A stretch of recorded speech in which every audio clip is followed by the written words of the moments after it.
I thought my dad abandoned me. 20 years later, a rusty '67 Mustang revealed the terrifying truth. I always thought my father was a coward.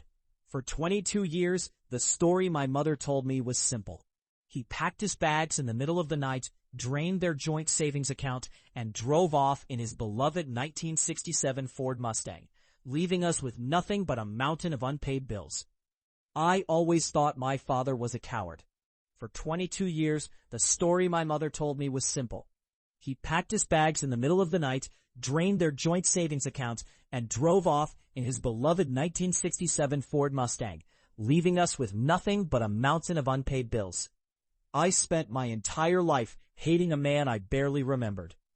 But last Tuesday, I received a certified letter from an attorney in a small, dusty town in Nevada. My father had passed away, and he left everything to me. I expected a pile of debt. I expected more lies. What I didn't expect was to find out that my entire life and the reason he left was a carefully constructed lie to keep me alive. The property was essentially a wasteland, a crumbling, single-story house sitting on 2 acres of dead grass, right on the edge of the desert. But the lawyer didn't care about the house.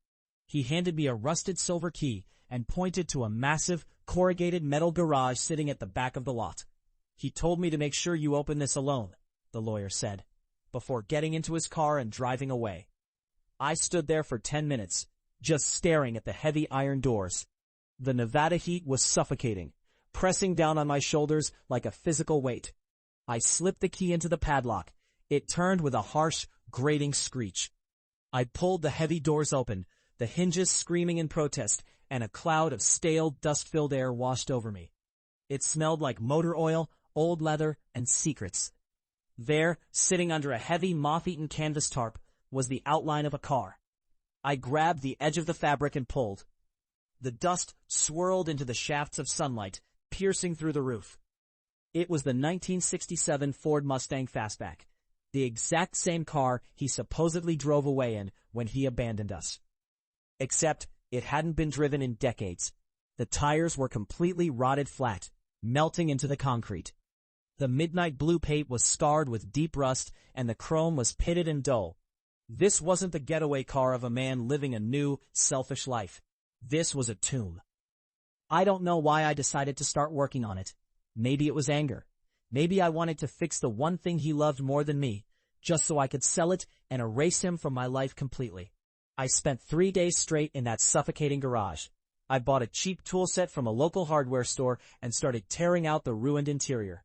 On the 3rd night, I was ripping out the rotting leather of the passenger seat. The metal springs beneath had completely rusted through. As I yanked a particularly stubborn piece of foam away from the frame, my hand hit something hard. It wasn't metal. It was a heavy, taped-up lockbox, shoved deep into the cavity of the seat frame, zip-tied directly to the chassis. My heart hammered against my ribs. I grabbed a pair of wire cutters and snapped the ties. The box was heavy. I set it on the dusty hood of the Mustang and used a flathead screwdriver to pry the cheap lock open.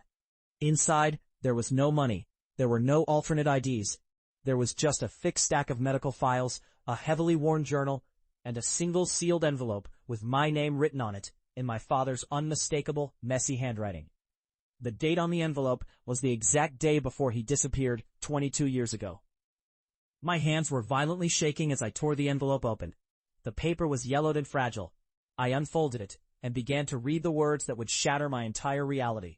My dearest boy, if you are reading this, it means the cancer finally won, and I am gone. I am so sorry I wasn't there to watch you grow into the man I know you've become. I need you to know the truth. 22 years ago, I didn't run away because I stopped loving you or your mother. Ran because I was diagnosed with early-onset Huntington's disease, complicated by a severe aggressive brain tumor. The doctors told me I had maybe a year, and that the treatment would completely bankrupt our family. It would have taken the house, your college fund, and your mother's future. Worse, the doctors told me the cognitive decline would make me violent, confused, and dangerous to be around. I couldn't let you see me turn into a monster, and I couldn't let my sickness destroy your financial future. So, I made the hardest choice a father could ever make. I withdrew my half of the savings, just enough to buy this empty patch of dirt and build this garage to die in. I made your mother promise to tell you I ran away. I made her promise to make you hate me, because it's easier for a boy to move on from a father he hates than to watch a father he loves slowly wither away in a hospital bed. I parked the Mustang in here, and I never drove it again. I spent my final months building this box, writing down every memory we ever had, so you would know you were loved. I am so sorry I broke your heart to save your future.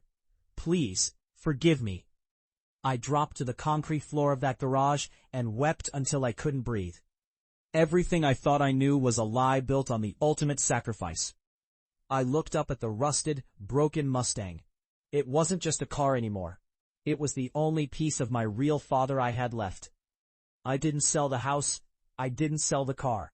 Instead, I brought the Mustang back home with me.